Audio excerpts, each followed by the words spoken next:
Salut à tous, j'espère que vous allez bien. Aujourd'hui, j'ai une super vidéo pour vous. PSG, Gavi met fin aux rumeurs.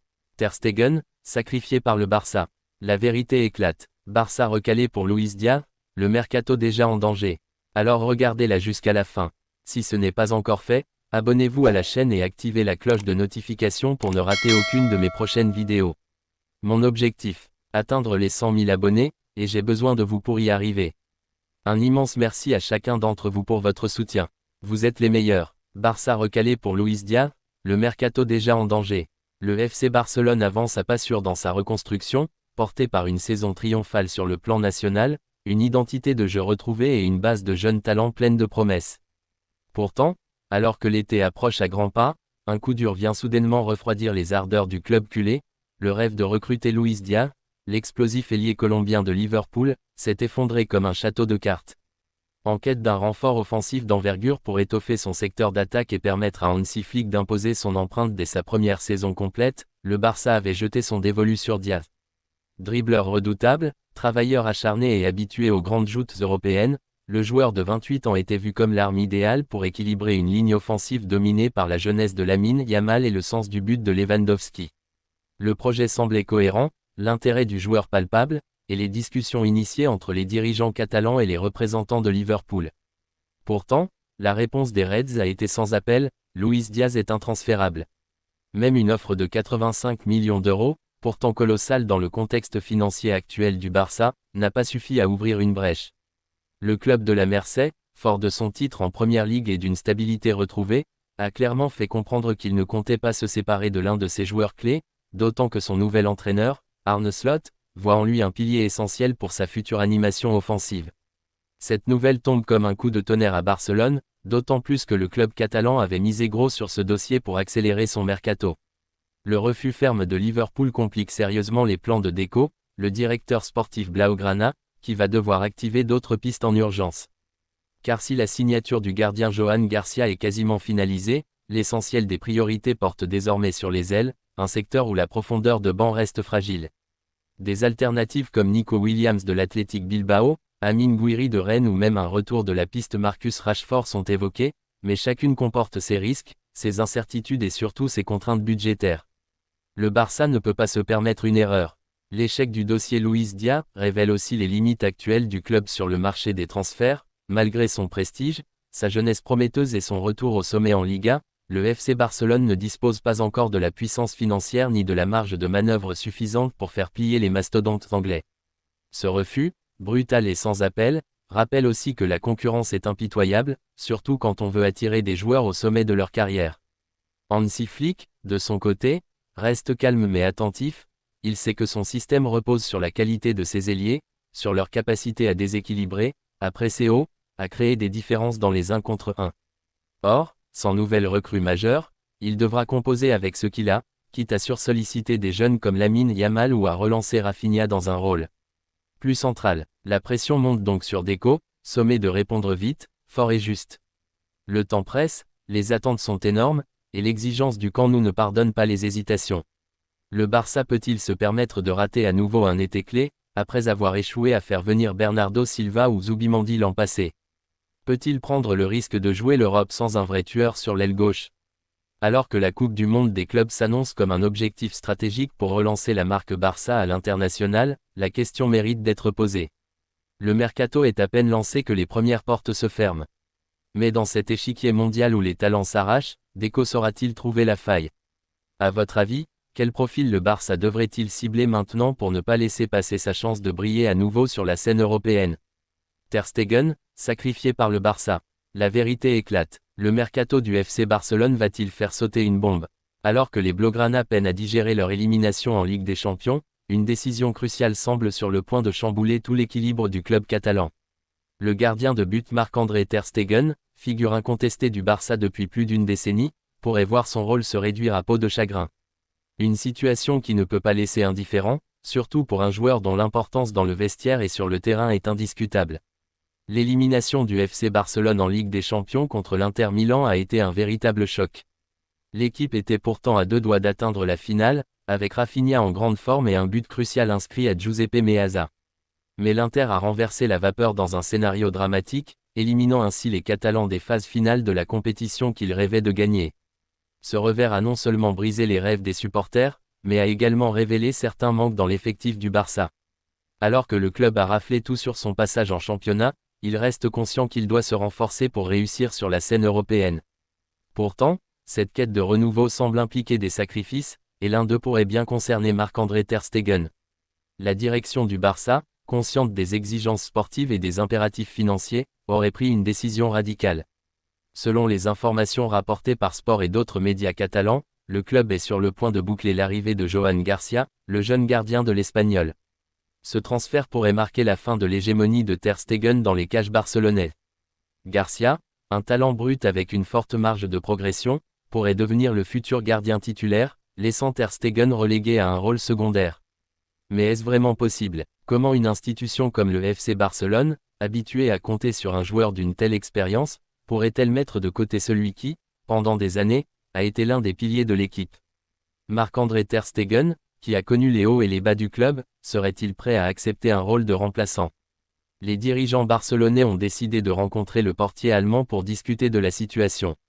Selon les premières informations, l'objectif du club est clair, il ne sera pas poussé vers la sortie, mais son rôle au sein de l'équipe devra être revu. Ce ne sera plus celui d'un titulaire indiscutable. Un rôle moins important l'attend, celui d'un numéro 2, ce qui ne manquera pas de faire réagir les observateurs.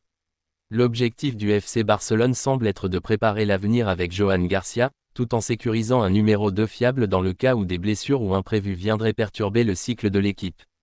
Et c'est là que Wojciech Szczęsny, l'international polonais de la Juventus, pourrait entrer en jeu. La presse évoque son arrivée en tant que second choix, une solution qui semble idéale pour combler les besoins de l'équipe tout en apportant une expérience supplémentaire. La situation de ter Stegen devient donc de plus en plus complexe. Même s'il est l'un des meilleurs gardiens du monde, son avenir au Barça semble désormais incertain. Il n'y a pas de place pour 3 gardiens de haut niveau dans un effectif aussi compétitif.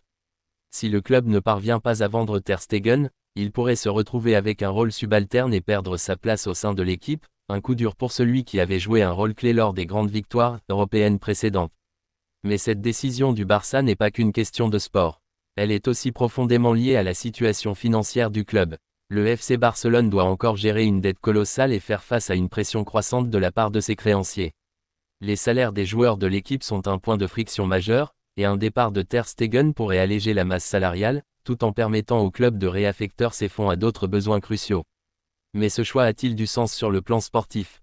Ter Stegen, bien que plus vieux et moins spectaculaire qu'à ses débuts, reste un gardien de classe mondiale, capable de sortir des arrêts décisifs dans les moments clés. Une relégation de son rôle à celui de remplaçant pourrait fragiliser l'équilibre du groupe et nuire à l'harmonie interne. On le sait, le vestiaire du Barça est un endroit où l'émotion et l'attachement au club sont essentiels. La décision de sacrifier ter Stegen pourrait aussi perturber certains joueurs, qui le considèrent comme un leader, un exemple. Le gardien allemand a encore des ambitions personnelles, et il ne souhaite certainement pas être spectateur de sa carrière. À 31 ans, il a encore de nombreuses années devant lui, mais le train de la Coupe du Monde 2026 ne s'arrête pas pour tout le monde. Si ter Stegen n'est pas titularisé, ses chances de participer à la compétition internationale en tant que numéro 1 pourraient être gravement compromis. Cette situation pourrait pousser le joueur à envisager sérieusement son avenir, et pourquoi pas un départ vers un autre club où il retrouverait un rôle de leader. Le mercato du Barça n'a pas fini de dévoiler ses surprises. Si cette décision concernant ter Stegen est prise, elle marquera un tournant dans l'histoire du club, et pourrait précipiter d'autres changements importants. Peut-être que d'autres stars devront aussi se plier à la dure réalité d'une équipe en reconstruction, une équipe qui doit penser à l'avenir tout en respectant son passé. PSG, Gavi met fin aux rumeurs.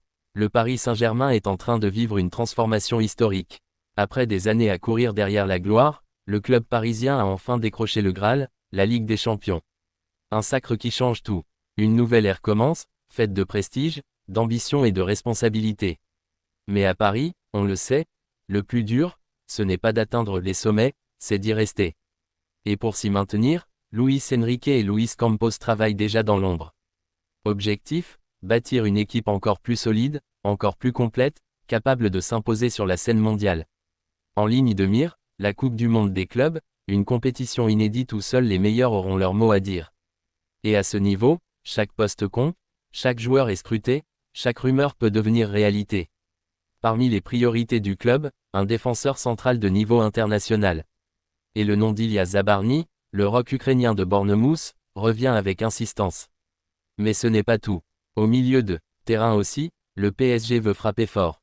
Et là, un nom s'impose depuis plusieurs semaines, Gavi, le diamant brut du FC Barcelone.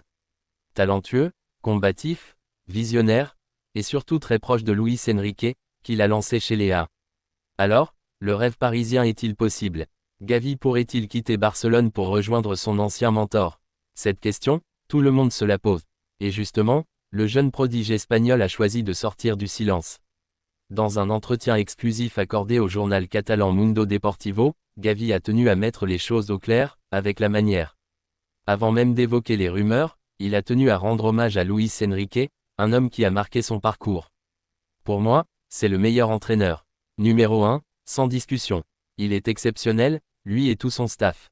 Je suis tellement heureux pour lui, pour ce qu'il réalise à Paris. C'est lui qui m'a fait confiance, qui m'a offert mes débuts avec la sélection espagnole contre l'Italie. C'est un jour que je n'oublierai jamais. Des mots puissants, sincères, lourds de reconnaissance. Mais la suite est encore plus claire.